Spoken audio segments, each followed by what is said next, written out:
Hi, hello, welcome or welcome back. Let's jump right into it. We're going to talk about anticipated books for September. Again, this is a personal list, so September is one of the biggest publishing months, and I know that there will be things that I miss or maybe aren't on my radar as they are on yours. So feel free to let me know below what you are also anticipating this month, whether it's on my list or not. Also, feel free to like and subscribe if that is something you are interested in doing. But let's get into the releases of September 7th, because that's the first Tuesday of September. Here we go. So the first book is Beautiful World, Where Are You by Sally Rooney. This is her first release since Normal People came out 2019. And I'm very intrigued about it. It looks like it follows two different couples that are maybe interconnected via a friendship. And Sally Rooney has gotten a lot of press, especially around Normal People. People were calling her the kind of millennial voice of the literary scene. She was getting a lot of hype. And I've seen some headlines of some articles that talked about kind of grappling with that hype and how to write after that hype. So I'll be very interested to see how this story unfolds, how it's told, how that compares to Conversations with Friends and Normal People. Both books I very much enjoyed. I personally liked Normal People the most, but I have friends in my book club that preferred Conversations with Friends. And so now I have a working theory that your favorite Sally Rooney a little bit depends on which one you read first. Maybe because it's introducing you to the style. I don't know. But I really loved Normal People. Obviously, we've had a show made that has been well received. I've only watched the first episode because I know where the story is going, and I just was a little too stressed to deal with the brother at that point. So I need to get back to that. But I love Normal People. I know that there has been some conversation about the style of it because it is a novel that's written without quotation marks. And I know some people have very strong feelings about that. So if you've never read of Sally Rooney and you have strong feelings about that, that's just something to know. But I don't know if she's going to keep those stylistic choices for this book. That will be interesting to see for sure. But I'm very excited about it. I know that there's been a big marketing push behind it as well. So we'll see what we get.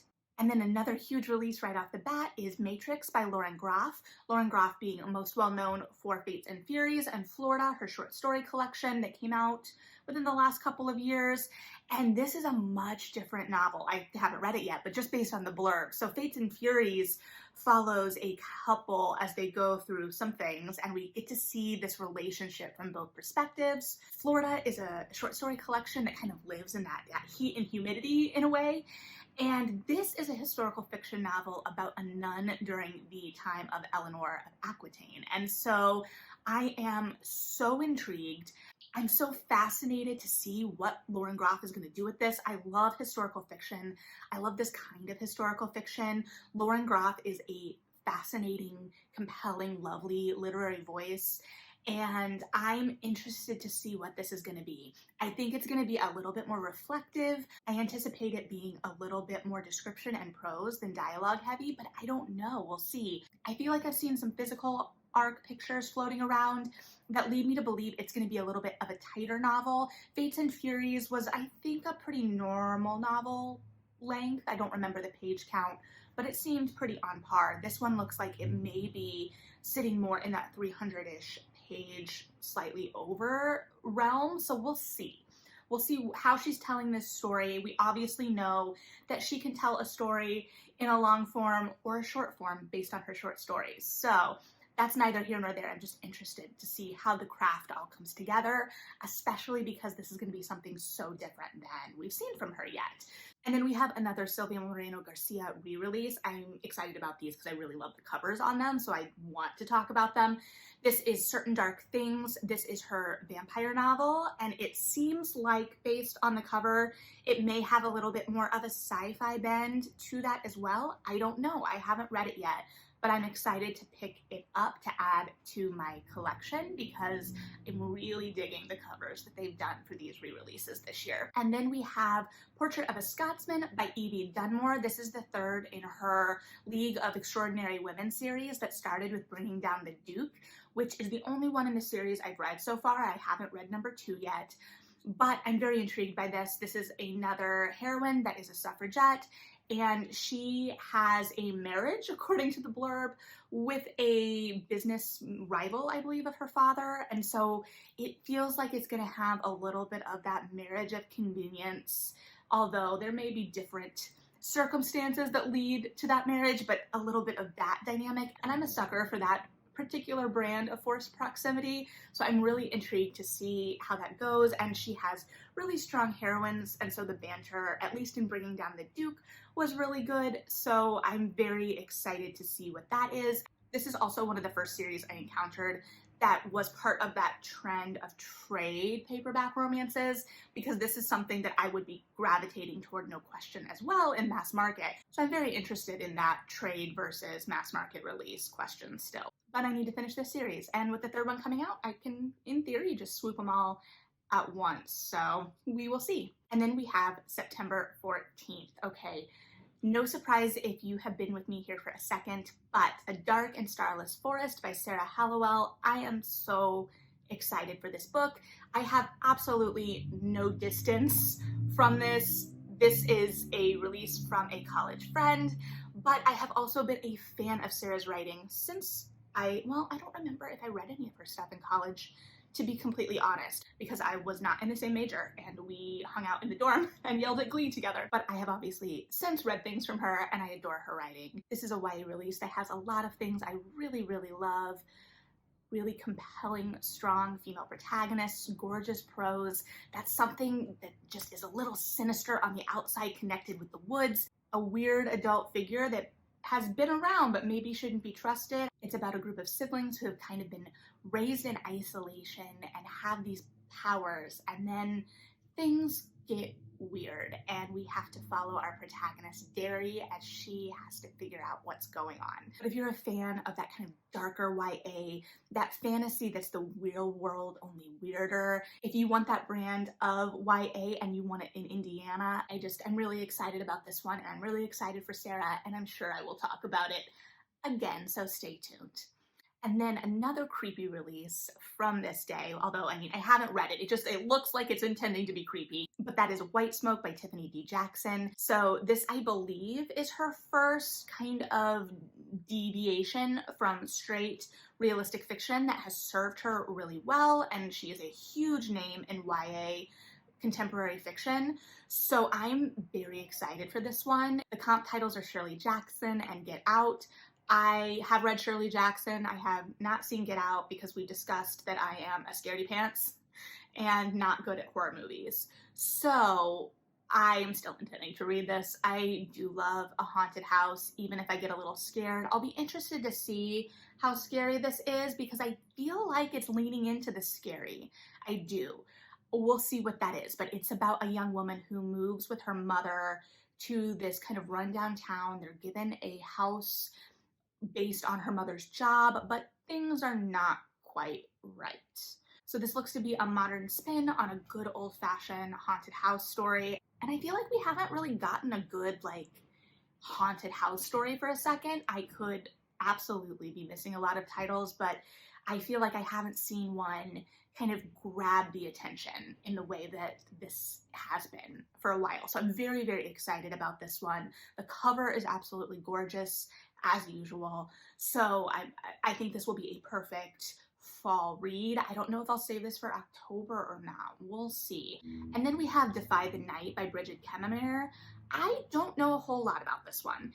It is a fantasy. The blurb did lead me to believe we're dealing with a kind of sickness situation that may mirror our own current reality too closely for some readers. So I'm not sure. I'm just really interested to see where she's going next following the Cursebreakers series, especially because we just got the third one of that earlier this year. So we're going to be able to jump into a new series very quickly, and I'm interested to see what that holds, how the voice is different, what new world this establishes. So if you liked the Cursebreaker series, definitely something to have on your radar as well. And then, moving outside of the fantasy realm, for at least a bit, Harlem Shuffle by Colson Whitehead, because of course, I'm very excited about this one. From what I'm gathering from the blurb, it is about a furniture salesman that is maybe more than he appears, a heist that maybe doesn't go as planned, and everything that results from those complications. I don't know that I've read exactly what era this takes place in, but the cover is still giving me a little bit of a historical angle, and Underground Railroad and Nickel Boys both played with historical fiction settings, so I'll be interested to see that for sure. But I loved both Underground Railroad and Nickel Boys, so I'm 100% on board. I don't know where this is going to fall in terms of speculative fiction, in the sense that Underground Railroad was very much speculative fiction. Nickel Boys wasn't as much, but still punched me in the gut at the end when I thought I'd survived the whole book without crying. I'm excited. You know, this man has won many, many, many awards for reasons. So I'm excited to see what we get here. And honestly, because it's an author that I trust, I can go in not knowing a whole lot about what's going on and just go for the ride. So we'll see. Trust to punch me in the gut with his prose. You know. And then if we need to emotionally recover from whatever Colson Whitehead is going to do to us, we are getting A Lot Like Odes by Alexis Daria. This is the author who wrote You Had Me at Ola. I'm excited. I think we're moving outside of the entertainment industry on this one. I do believe this is a second chance romance, or like childhood friends, or there's a history there, which isn't something that I find myself gravitating toward when I'm just like looking for tropes that I enjoy, if I'm like reading based on what I'm craving via tropes. So I'm really excited to dive into that with an author that I have enjoyed in the past. I'm gonna have to decide, because I did You Had Me at Ola on audio and I really enjoyed that. So maybe I will do this one on audio as well. I'm not sure yet, we'll see, but definitely something I know is going to be there for me if I need a smile. So very excited. And then September 21st, we'll get a little bit of a chance to catch up. We have Under the Whispering Door by TJ Klune, which feels like the follow-up to House in the Cerulean Sea. It's not a sequel, but it feels like tonally it's going to live in the same realm. Obviously, he has had YA releases in between, but this, to everything I've read, is still an adult fantasy. It is about a man who, I believe, dies and is taken away by a reaper to this small town, and everything that kind of happens. So I know very little about this, but it seems like it's going to be exploring similar themes to House in the Cerulean Sea, and that you have a protagonist that is going to a remote location and kind of learning more about how to live and what it means to live, and presumably love. Hopefully, we'll see. I mean, we'll see. But it seems like it is going to have similar quirk and heart. I do think it will have more exploration of grief and, death. So I think it will be a little heavier, but we will see. I'm not sure. But I feel like it's been getting good buzz still too, so I'm excited to dive in and see what we're going to get with this. I really like the tone and humor that I've read in Klune's books so far, though I sadly am anticipating no manatee jokes in this one, but I will persevere. And then we've got The Bronzed Beasts, try saying that 3 times fast, by Roshni Chakshi. This is the third in her Gilded Wolves series. This is another series where I am behind. I really enjoyed the Gilded Wolves when it came out. I have not yet got around to the Silver Serpents, and honestly, I need to reread Gilded Wolves at this point. The Gilded Wolves had a really engaging ensemble cast, very lovable, and twists and turns, and I have really loved Chakshi's writing since The Star-Touched Queen came out, so I am excited to finish this, and I do think she's able to adapt her writing style to fit the tone of what she's writing. Like, Star-Touched Queen was a lot more lyrical than her other series that I've read, but that lyricism still translates to the other series. It's just transformed to fit what she's writing at that moment. So I think she's very skilled. I really enjoy her work, and I need to finish this series because of that. So it'll be good that I can knock them out all at once. I'm telling myself that because I still feel guilty that I didn't get to the Silver Serpents in time, but that's okay. Also, that book sounds a little bit like a Legends of the Hidden Temple team, but moving on. Okay, so September 28th, we've got a lot again. I'm gonna try and keep it moving because I realize I've been here for a second. The first book is The Xhex by Erin Sterling. This is the romance pen name of Rachel Hawkins, who I talked about earlier this year with her thriller debut, and I am familiar with her young adult work as well. I'm excited about this because it is a witchy romance, rom-com, whatever. I don't know how they're packaging it. I don't know the heat level, but we haven't had like witchy romances in a hot second, and I feel like there are multiple titles coming out this fall with that bend. So I'm excited. We had a lot of that in the 90s and 2000s. I mean, I can't tell you any titles off the top of my head that aren't like paranormal romance, but it felt like more of a moment. So I don't know, I think these will be fun. The cover is giving a little bit bewitched, and having read her YA, I'm really excited to see what her voice for adult romance is, because her romance elements in her YAs have always sparkled. So I'm excited to see how that translates to the adult romance market. So yeah, potentially very exciting new romance voice. Okay, and then we have Dark Rise by C.S. Pacat. This, I believe, is the first in a young adult fantasy series. It is also the first novel we have gotten from her since the Captive Prince trilogy. So that is a shift in terms of audience for sure. She obviously has penned the Finn's graphic novel series with artwork, I believe, mostly by Joanna the Mad. So apologies to any other illustrators or artists I have missed. And then those novelizations have been so far done by Sarah Reese Brennan. So I've been very interested in that because I love Sarah Reese Brennan's voice. But it was interesting to me, you have a novelist that isn't doing the novelizations of the world she created. And that might be the overall voice, because her novels, at least the Captive Prince trilogy, were a little darker, even when the humor is there. So I will be interested to see what this is. I've already been seeing a lot of buzz for it, which I'm not surprised by at all, but I don't really know a whole lot about it. And even having read the blurb, I can't speak with any definitives about what this book is going to be. So I'm just going to go in and be surprised, and hopefully we'll have more to report back on that one at some point soon. And then we have Cloud Cuckoo Land by Anthony Doerr. That is the first release, I believe, since All the Light We Cannot See, which came out in 2014. So I'm not going to think about that too much because that still feels like a recent release to me, and it is not a recent. No, that's not recent. So this follows multiple timelines and is connected by a story that weaves together these timelines, from what I'm reading from the blurb. As in, they are all kind of encountering this story and interacting with it in different ways, in much different historical or futuristic circumstances. So I am intrigued. Anthony Doerr, obviously, with All the Light We Cannot See, was a historical fiction, but it threaded together two very different points of view into a very lyrical thing, and we saw how that connected at a certain point. And I feel like 2014 had a lot of releases that kind of played with this. We had Station 11 by Emily St. John Mandel and The Bone Clocks by David Mitchell, both very different novels from All the Light We Cannot See, but all played with different perspectives and different fragmentation of the narrative, and maybe even different timelines, and how that all pulled together to tell a cohesive story. I haven't read Cloud Atlas yet, but I get a little bit of that as well, potentially. It's on my shelf. I know I need to read it.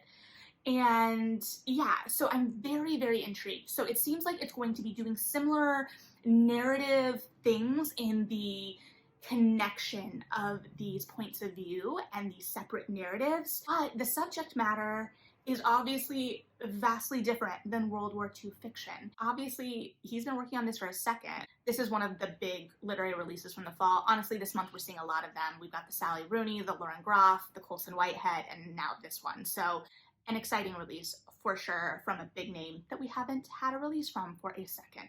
And then we have Once Upon a Broken Heart by Stephanie Garber, moving us back into some YA fantasy.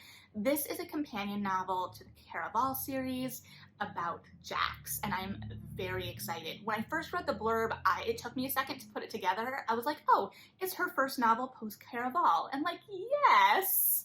But also we're getting to return to that world, and I'm very excited because Xhex was a very interesting character. I'm not deep enough on that side of the internet to know if it was like fan favorite can be thrown out as a term, but if you have an opinion on that, let me know. I really enjoyed the worlds Garber built with the Caraval series, even if I was a little mixed on the third one. And then with this one, I guess I don't technically know if it's a standalone, but I do think it would really work as a standalone.